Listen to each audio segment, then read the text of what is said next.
คมบำราปะดะมีคมบำราเรียដែលគណៈបកសង្គ្រោះជាតិយកមកប្រើក្នុងការធ្វើយុទ្ធនាការនៅពេលឃោសនារកសម្លេងគ្រប់គ្រងពីសំណាក់ប្រជាប្រដ្ឋខ្មែរទូទាំងប្រទេសឲ្យមកគ្រប់គ្រងគណៈបករបស់ខ្លួនការពិតខ្ញុំមិនចង់លើកយកបញ្ហានេះមកបកស្រាយដដែលសោះតែដល់លឺដេរិឆានហ៊ុនសែនស្រែកជំទាវគម្រាមគណៈបកសង្គ្រោះជាតិម្ដងហើយម្ដងទៀតខ្ញុំមិនអាចនៅទ្រាំបានទៀតទេខ្ញុំត្រូវតែតតាំងនឹងអសលផ្នែកទូលនេះម្ដងទៀតដើម្បីធ្វើឲ្យអមេយថោងរបស់ពួកវាយកបំណកស្រាយរបស់ខ្ញុំទៅប្រាប់អាសត្វដេរិឆាននេះឲ្យបានយល់ពីន័យខ្លឹមសាររបស់ពាក្យស្លោកនោះឲ្យបានច្បាស់លាស់មែនទែនហើយកុំអាងតែខ្លួនបានបន្លំភ្នែកប្រជាប្រដ្ឋខ្មែរ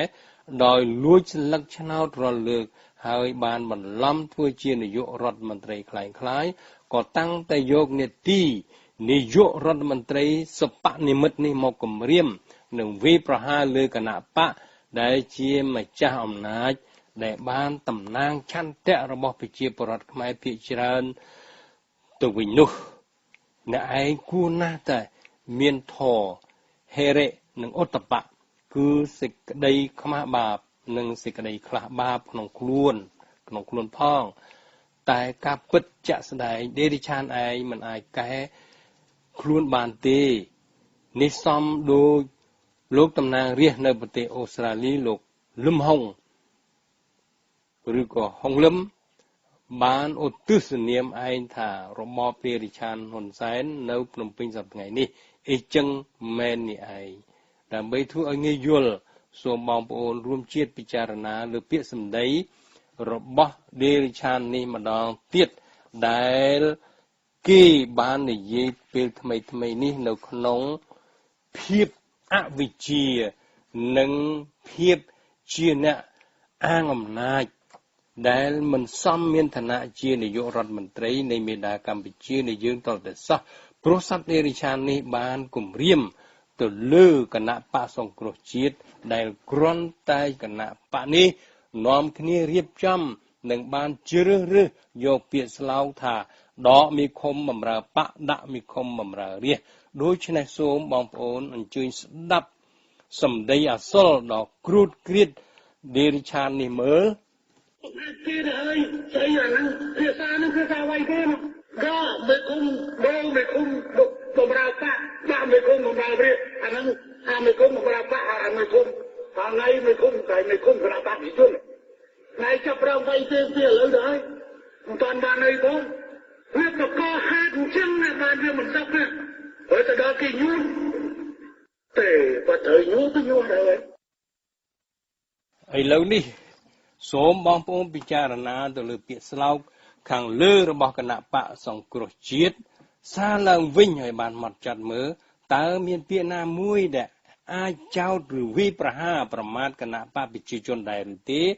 យើងពិចារណាហើយពិចារណាទៀតទៅលើគ្រប់ពាក្យទាំងអស់រកកន្លែងដែលថាគណៈបកសង្គ្រោះជាតិធ្វើឲ្យប៉ះពាល់ដល់គណៈបកប្រជាជនឬគណៈបកយួននេះគឺគ្មានតលតែសោះ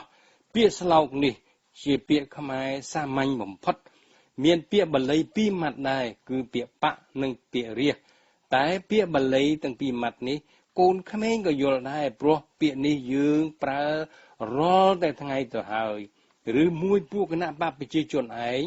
និងដេរិឆានហ៊ុនសែនចង់អោបក្រសោបយកពាក្យបកនេះសម្គាល់ជាបកប្រជាជនដាច់មុខតែឯងឬយ៉ាងណាបើឯងអះអាងដូចនេះខុសធំហើយពាក្យបកបនិងកជើងសឬបកបនិងកជើងខមានន័យថាចំណែកបែកពួកក្រុមសម្គាល់គ្នាឬពួកមានគ្នាច្រើនដូច្នេះពាក្យបកនេះគណៈបកណាក៏គេអាចយកប្រើបានទាំងអស់គេអាចហៅបកហ្វុនសិនពេចនិងគេអាចហៅបកសង្គ្រោះជាតិអីចឹងបានដែរកាលពីថ្ងៃទី20មីនាកន្លងមកនេះខ្ញុំបានបកស្រាយរួចមកហើយថាពាក្យស្លោករបស់គណៈបកសង្គ្រោះជាតិដែលមានបំណងចង់យកទៅប្រើនៅក្នុងយុទ្ធនាការឃោសនាបោះឆ្នោតនោះយើងយល់ថាជាការល្អប្រសើរបំផុត សម្រាប់ដាស់សតិស្មារតីប្រជាពលរដ្ឋខ្មែរឲ្យចេះប្រើសតិសម្បញ្ញៈក្នុងការប្រៀបធៀបរវាងគណៈបកមួយទៅគណៈបកមួយទៀតជាដើមដោយខ្ញុំបានជម្រាបមកហើយថាគណៈបកសង្គ្រោះជាតិបានបង្កើតពាក្យស្លោកនេះគឺសម្រាប់ទុកប្រើនៅក្នុងរង្វង់គណៈបកសង្គ្រោះជាតិខ្លួនឯងទេហើយមិនមានតាក់ទងជាមួយនឹងគណៈបកដទៃឬគណៈបកប្រជាជនឯណាមិនក៏ដេរិឆានហ៊ុនសែនបែរជាមកចោទថាគណៈបកសង្គ្រោះជាតិប្រមាថមេឃុំខាងគណៈបកប្រជាជនទៅវិញបើពួកអ្នកឯងនៅតែប្រកាន់អស្មិមាននេះទៅទឹងទឹះបែបនេះបានសេចក្តីថាពួកអ្នកឯងអត់ចេះភាសាខ្មែរច្បាស់លាស់ទេដូច្នេះគួរពួកអ្នកឯងពិសេសដេរិឆានហ៊ុនសែនល្មមវិលមករៀនភាសាខ្មែរថែមទៀតទេដឹងកុំអាងឯងចេះភាសាយួនហើយបែរនិយាយបំពេញបង្កាច់អត្តន័យលើភាសាខ្មែរខ្លួនឯងបែបនេះវាមិនមែនជាការល្អសម្រាប់មនុស្សមានគុណធម៌និងសុចរិតធម៌នោះទេនេះជាចំណែកមួយពីន័យរបស់ពាក្យស្លោកតែប៉ុណ្ណោះឥឡូវបើយើងផ្អែកទៅលើខ្លឹមសាររបស់ពាក្យស្លោកនេះវិញក៏នឹងបានឃើញថាពាក្យស្លោកនេះបានភ្ជាប់ទៅនឹងខ្លឹមសារនៃច្បាប់រដ្ឋធម្មនុញ្ញនៃប្រជាជាតិកម្ពុជាមាត្រាទី1មាត្រា51ថ្មីនៅត្រង់កថាខណ្ឌទី3ដែលចែងថាអំណាចទាំងអស់ជារបស់ប្រជាពលរដ្ឋដូច្នេះបានសេចក្តីថាប្រជាពលរដ្ឋជាម្ចាស់អំណាចនៅលើប្រទេសអ៊ីចឹងដេរិឆានហ៊ុនសែនក្តីអ្នករដ្ឋការទូទៅក្តីរួមនៃមេឃុំផងត្រូវតែនៅក្រោមប្រជារាស្ត្រទាំងអស់ណែមនាលនាយករដ្ឋមន្ត្រីសុបនិមិត្តអើយល្មមបង្រៀនគណៈបកយួនឯងរៀនមើលច្បាប់រដ្ឋធម្មនុញ្ញនៃប្រជាជាតិកម្ពុជាឲ្យបានដឹងច្បាស់សិនមុននឹងទៅប្រឆ្លោះជាមួយនឹងគណៈបកសង្គ្រោះជាតិសូមចាំថាប្រជារាស្ត្រខ្មែរលោកលែងល្ងងជឿលើពាក្យបោកប្រាស់របស់ពួកក្បត់ជាតិឯងនេះហើយពីរបស់បាទតន្ត្រីស្នេហាជាតិរបស់កុយវណ្ណាក៏ចាប់ទៅហើយឃើញថាពិរោះប៉ុនគេត្រូវតែអរគុណលោកកុយវណ្ណាបើគ្មានស្លេងរបស់លោកកុយវណ្ណាទេខ្មែរយើងក៏ប្រហែលជាមិនសូវហឹកហាក់បាទរឿងស្នេហាជាតិរឿងខឹងយួនខឹងអីហ្នឹងមិនខ្លាំងដូចសពថ្ងៃខឹងអាខ្វាងជាពិសេសបាទរឿងសំខាន់ដែលខ្ញុំបាទចង់ជម្រាបលោកអ្នកនាងគឺរឿងពាក់ព័ន្ធនឹងអ្នកស្រីប៊ូរចនាភរិយារបស់លោកបណ្ឌិតកែមលីដ៏អង្អាចក្លាហានរបស់កូនយើងបាទកាលពីថ្ងៃមុនខ្ញុំបានជម្រាបទៅហើយថាយោងតាមមិត្តអ្នកស្ដាប់មិនមែនអ្នកណាទេគឺហេរ៉ាញិកដែលខ្ញុំចូលចិត្តហៅថាហេរ៉ាញិកានៃគម្រោងបរិយអង្គររបស់យើងអ្នកស្រីសុគន្ធាបាទអ្នកស្រីបានមេត្តាទូរស័ព្ទមកប្រាប់ខ្ញុំថាយោងតាមប្រភពមួយដែលទៅនឹងមកដល់អាមេរិកអ្នកស្រីប៊ូរចនានិងកូនទាំង5បានចាកចេញពីបាងកកទៅប្រទេសអូស្ត្រាលីបាត់ទៅហើយខ្ញុំក៏បានជម្រាបលោកអ្នកនាងទៅតាមនឹងបាទធ្វើបើខាងសហរដ្ឋអាមេរិកគឺលោកបណ្ឌិតរិទ្ធិពលណាក់បណ្ឌិតតោនៃអង្គការអុំនីអីផងលោកនឹងនៅតែអះអាងថាលោកកំពុងតែរត់ការនឹងជួបជាមួយនឹងព្រឹទ្ធសមាជិកឬ Senator ឬមន្ត្រីក្រសួងការបរទេសនោះដើម្បីសូមឲ្យគេជួយអន្តរាគមន៍យកគ្រួសាររបស់លោកកែមលីមកសហរដ្ឋអាមេរិកព្រមទាំងហាមមិនឲ្យខ្ញុំរាយការណ៍ពីរឿងនេះគឺលោកហាមម្ដងហើយម្ដងទៀតតែមិនឃើញដំណើរការអ្វីបានការអីទៅសោះបាទដល់អញ្ចឹងទៅខ្ញុំក៏សន្និដ្ឋានទៅថាប្រហែលជាអីចឹងហើយគឺប្រហែលជាអ្នកស្រីប៊ូរចនាបានទៅដល់ប្រទេសអូស្ត្រាលីហើយខ្ញុំបានព្យាយាមសាកសួរទៅខាងអូស្ត្រាលីដែរក៏គ្មានអ្នកណាដឹងពីរឿងនេះអាចនឹងមកពីអ្នកដែលខ្ញុំព្យាយាមតាក់ទងសួរទៅនឹងគេមិនដឹងឬគេមិនចង់ឆ្លើយប្រាប់ខ្ញុំក៏មិនដឹងតែខ្ញុំមិនបានតាក់ទងនឹងលោកហុងលឹមផ្ទាល់នោះទេអត់មានលេខទូរស័ព្ទលោកបាទខ្ជិលស្វែងរកឬតែមាត់ទី3ថាគឺមាត់អ្នកទី3ថាលោកហុងលឹមលេងរវល់នឹងរឿងនេះទៅហើយព្រោះលោកធុញទ្រាន់នឹងការដែលអ្នកស្រីប៊ូរចនានឹងចង់នាំបងប្អូនអីមកជាមួយផងច្រើនអ្នកបាទ12 10អ្នកឯណានោះ បាទទៅតែយុគនេះខ្ញុំក៏សួរបញ្ជាក់ទៅខាងភ្នំពេញហើយប្រភពរបស់ខ្ញុំបានប្រាប់ថាអ្នកស្រីប៊ូរចនានៅឯក្រុងបាងកកនៅឡើយទេតើសប្តាហ៍ថ្ងៃនាងនិងកូនកំពុងរៀនភាសាអង់គ្លេសនៅការិយាល័យស្នងការជនភៀសខ្លួនអង្គការសហប្រជាជាតិប្រចាំក្រុងបាងកក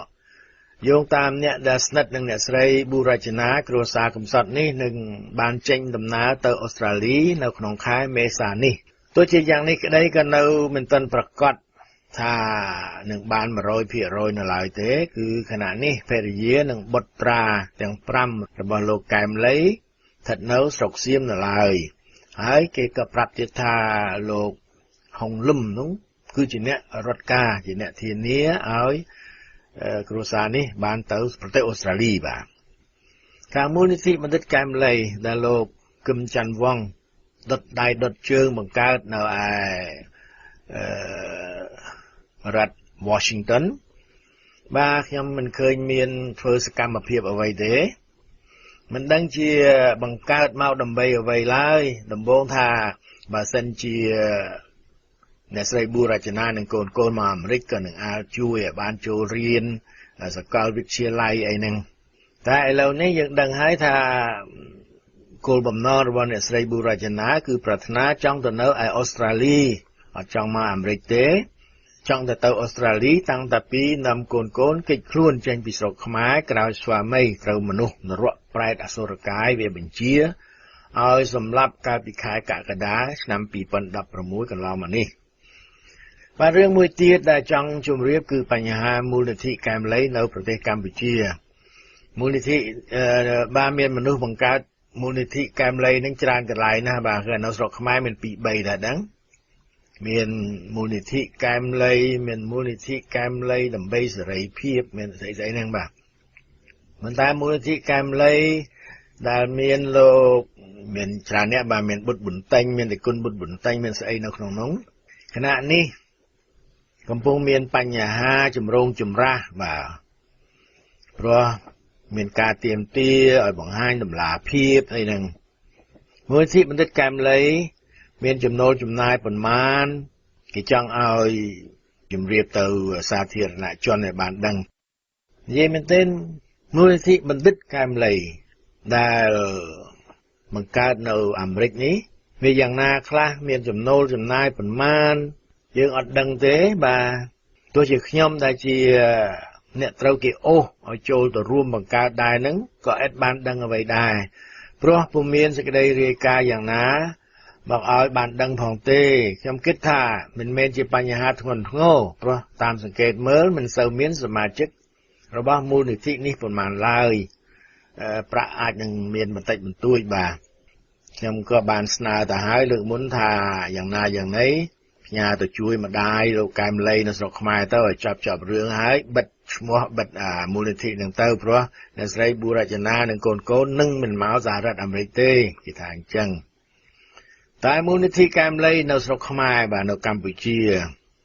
ខាងនោះមានច្រើនដូចខ្ញុំជម្រាបគឺមាន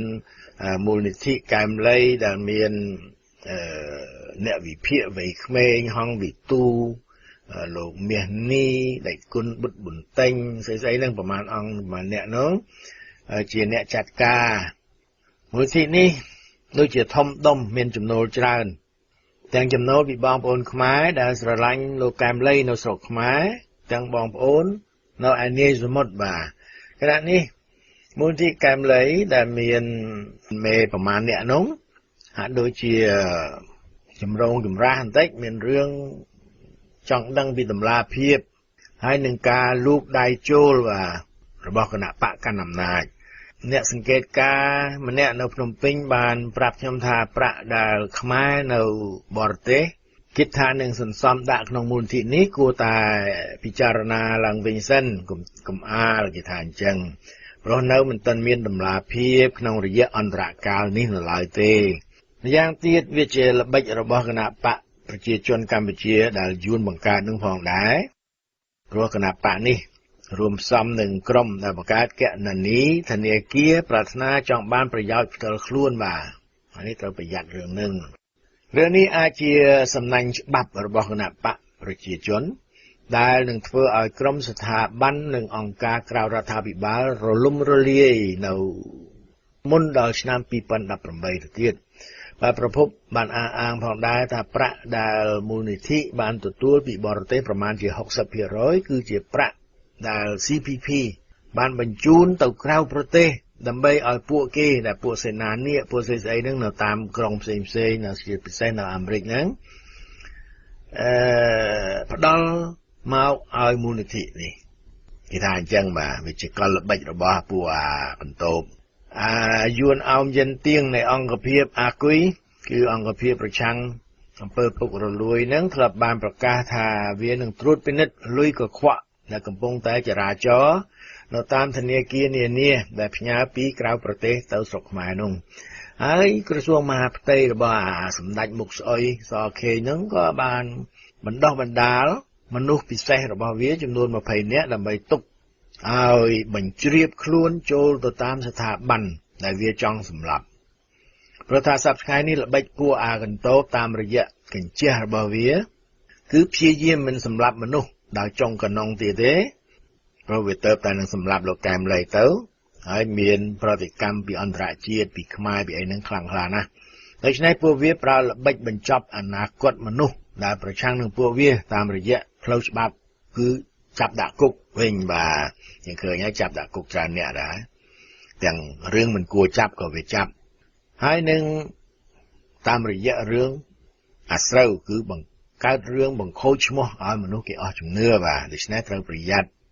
អរលោកនាងជាទីមេត្រីរឿងលុយរឿងកាក់ប្រាក់កាសហើយនឹងមនុស្សផោមស្អុយយើងនឹងឲ្យទៅនៅក្បែរគ្នាវាឆក់បាទកិច្ចមិនសូវផុតពីបញ្ហាទេមិនថានៅតាមវត្តមិនថានៅតាមអង្គការផ្សេងសម្រាប់ខ្ញុំសប្តាហ៍ថ្ងៃហ្នឹងក៏បានជាជ្រុលកាន់លុយរបស់លោកអ្នកនាងដែលប្រាថ្នាចង់ឃើញខ្មែរចេះបង្កើតមូលនិធិទ្រទ្រង់មេដាកម្ពុជាមួយឡើងដែលប្រកបដោយតម្លាភាពនោះហើយមកទល់នឹងពេលនេះ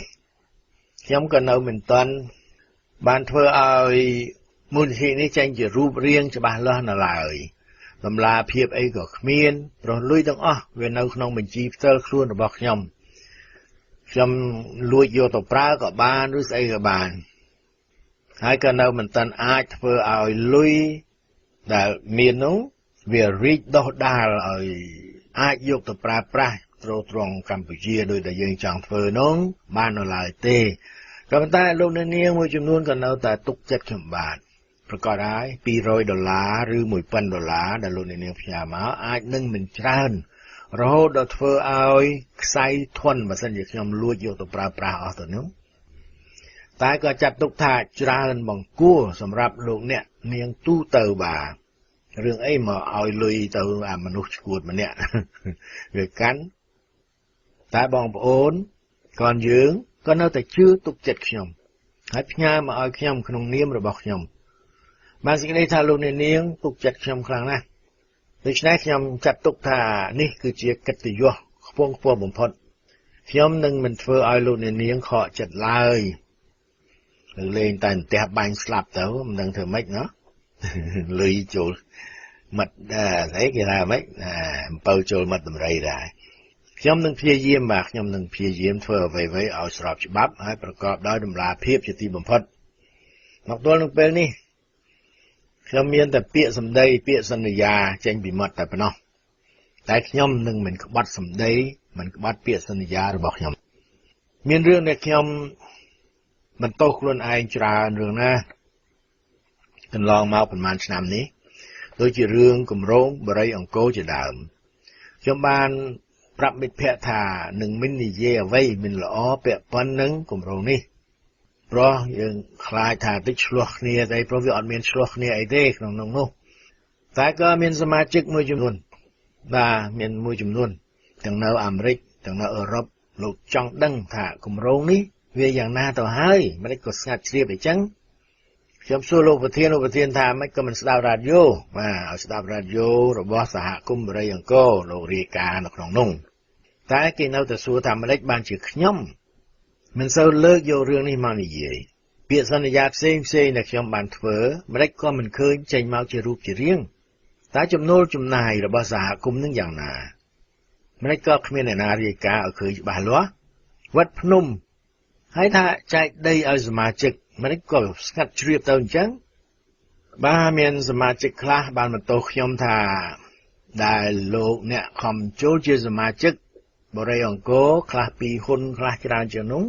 ក៏មកពីទុកចិត្តសានសវិតឯងនោះបន្ទោសខ្ញុំទៅទៀតហេតុអ្វីបានជាស្ងាត់បាត់មាត់ដោយគេញុកអីចឹងមិនក៏មិននិយាយរឿងនឹងឡើងខ្ញុំក៏ប្រាប់ថាខ្ញុំនិយាយមិនចេញមែនព្រោះខ្ញុំមិនសូវដឹងគម្រោងនេះហើយខ្ញុំនៅខាងក្រៅបាទគេលេងប្រាប់ស្អីទាំងអស់ទៅហើយប្រជុំគ្នាតែប្រហែលនាក់ហើយឥឡូវសប្តាហ៍ហ្នឹងបើចង់ដឹងអីគេឲ្យទៅឯបរិយាអង្គរបាទមែនទេ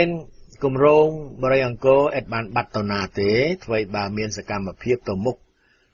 អត់ឈប់តែក៏ទៅមុខតាមលបឿនរបស់អណ្ដើកបាទគឺកើមខ្ញុំបានស្នើច្រើនរឿងតាំងតែពីឆ្នាំទៅតែពុំមានអ្នកណាគេធ្វើតាមដែលងាយបំផុតគឺសូមឲ្យចាត់ធ្វើទូរសន្និសិទដើម្បីឲ្យបងប្អូនសមាជិកដែលរស់នៅប្រទេសឆ្ងាយផ្សេងទៀតនឹងអាចចូលរួមបញ្ចេញមតិយោបល់អាចទទួលដំណឹងស្រស់ហើយក៏បានទទួលនូវភាពកក់ក្ដៅថាយើងជាសមាគមមានសមាជិកច្រើនដល់ទៅ700-800នាក់ហើយដឹងគឺយើងចង់បង្ហាញឲ្យសមាជិកដឹងថាដែលយកលុយគេមកឲ្យនឹងពុំបានបោះបង់គេចោលទេនៅតែតាក់ទងជាប់ជានិច្ចមានលោកអ្នកសមាជិកខ្លះសូមឲ្យយកលក្ខន្តិកៈរបស់គម្រោងមកអនុវត្តតែក៏មិនអាចធ្វើបានព្រោះមិនមានការស្នើសុំឲ្យខ្លាំងក្លាដោយសារគេទុកចិត្តគណៈកម្មការបច្ចុប្បន្នដែលក៏បានធ្វើការមក5ឆ្នាំហើយដោយពុំបានគោរពតាម bylaw ដែលខ្លួនបានសរសេរឡើងនោះខ្ញុំដឹងថាខ្ញុំនិយាយសន្យាចំពោះលោកអ្នកនាងហួសមៀតបន្តិចទៅហើយគឺបានព្យាយាមធ្វើសុបិនកណ្ដាលថ្ងៃត្រង់ឲ្យចេញជារូបរាងស្ទើរតែអាចប៉ះពាល់បានតែក៏គ្មានការអនុវត្តគម្រោងឲ្យបានជាប់លាប់រឹងប៉ឹងបដូរផ្ដាច់ដោយដែលយើងសន្យាគេថានឹងធ្វើមកដល់នឹងឆ្នាំ2017នេះទៀតទៅហើយប្លង់មេប្លង់កូនស្អីក៏នៅមិនទាន់ចេញជារូបជារាងថាចែកដីចែកដោញអីហ្នឹងក៏ស្ងាត់ជ្រាបទៅដូច្នេះខ្ញុំគិតថាដល់ពេលគួរតែសង្កេតយានាម្ដងហើយទៅដឹងផ្លាស់ប្ដូរបាទធ្វើការផ្លាស់ប្ដូរតែបងប្អូនដែលចង់ឲ្យមានការផ្លាស់ប្ដូរហ្នឹងសូមអញ្ជើញមកធ្វើខ្លួនឯងវាគ្មានអ្នកណាទទួលបន្ទុកបាទដូច្នេះហើយបានជាគណៈកម្មការសប្តាហ៍ហ្នឹងគេធ្វើតទៅទៀតតើតែយើងបង្កើតឲ្យទៅជាក្រុមហ៊ុនមែនទែនបាទចូលហ៊ុនគ្នាមែនទែនធ្វើមែនទែនឥឡូវវាអត់មានអ្នកណាធ្វើបាទដូច្នេះលោកអ្នកនាងណាមានមតិយោបល់អ្វីអំពីរឿងគម្រោងបរិយាអង្គរក៏សូមអញ្ជើញទូរស័ព្ទមកជេរឬមកស្ដីបន្ទោសឬក៏មកលើកសរសើរផ្ទះដៃផ្ទះជើងអីបានទាំងអស់នៅក្នុងវិទ្យុខ្មែរពិភពលោកយើងបាទយ៉ាងណាក៏ដោយនៅក្នុងឱកាសបុណ្យចូលឆ្នាំរកាខែមេសានេះសហគមន៍បរិយាអង្គរនឹងមានប្រារព្ធធ្វើកម្មវិធីចូលឆ្នាំដូចតទៅបាទតទៅនេះគឺជាពាក្យអញ្ជើញជាសេចក្តីអញ្ជើញលិខិតអញ្ជើញយើងខ្ញុំគណៈកម្មាធិការប្រតិបត្តិសហគមន៍បរិយាអង្គរនេះលោកអោកសឿមលោកសរសេរទេខ្ញុំអត់មានដឹងរឿងនេះទេព្រោះខ្ញុំនឹងមិនបានទៅចូលរួមផងទេបាទខ្ញុំអត់នៅស្រុកទេរត់ចោលស្រុកទៀតហើយបាទកម្មវិធីបុណ្យចូលឆ្នាំថ្ងៃសុក្រទី28មេសាអបអរសាទរទទួលភ្ញៀវដែលអញ្ជើញមកពីទីជិតឆ្ងាយជួបជុំពិសាភោជនាហារថ្ងៃសៅរ៍29ខែមេសាម៉ោង9ព្រឹកពិធីពុទ្ធាភិសេកព្រះពុទ្ធបដិមាថ្មពីមាតុភូមិកម្ពុជាឥឡូវគេបានហើយតានមស្ការព្រះរតនត្រ័យសមាទានសិលនិងពិធីពុទ្ធាភិសេកម៉ោង10ព្រឹករាប់បាតភេវត្តសម្ដែងធម្មកថាបាំងស្គលឧទ្ទិសកុសលប្រគេនចង្ហាន់ដល់ព្រះសង្ឃម៉ោង11ព្រឹកពូនភ្នំខ្សាច់ម៉ោង12ថ្ងៃត្រង់ពុទ្ធបរិស័ទទទួលភោជនាហារម៉ោង1រសៀលសម្ដែងរបាំប្រពៃណីនិងបន្តដោយល្បែងប្រជាប្រិយផ្សេងម៉ោង7ល្ងាចប្រគំតន្ត្រីសម័យនិងរំកំសាន្តថ្ងៃអាទិត្យទី30ខែមេសាម៉ោង7-8ព្រឹកស្រស់ស្រូបអាហារពេលព្រឹក ប្រគំតន្ត្រីបុរាណម៉ោង 11 ព្រឹកប្រគេនចង្ហាន់ព្រះសង្ឃពហុទេវាឆ្លងបុណ្យចប់កម្មវិធីហើយក៏បន្តប្រគំតន្ត្រីនិងរំកំសាន្តបើមានតបាទសូមជួយលោកអ្នកនាងទៅចូលរួមបាទនៅឯ Chicken Road Roland North Carolina 28383សូមជួយតេតងលោកអោសឿមទៅលេខលោក910 501 9290 910 501 9290បាទ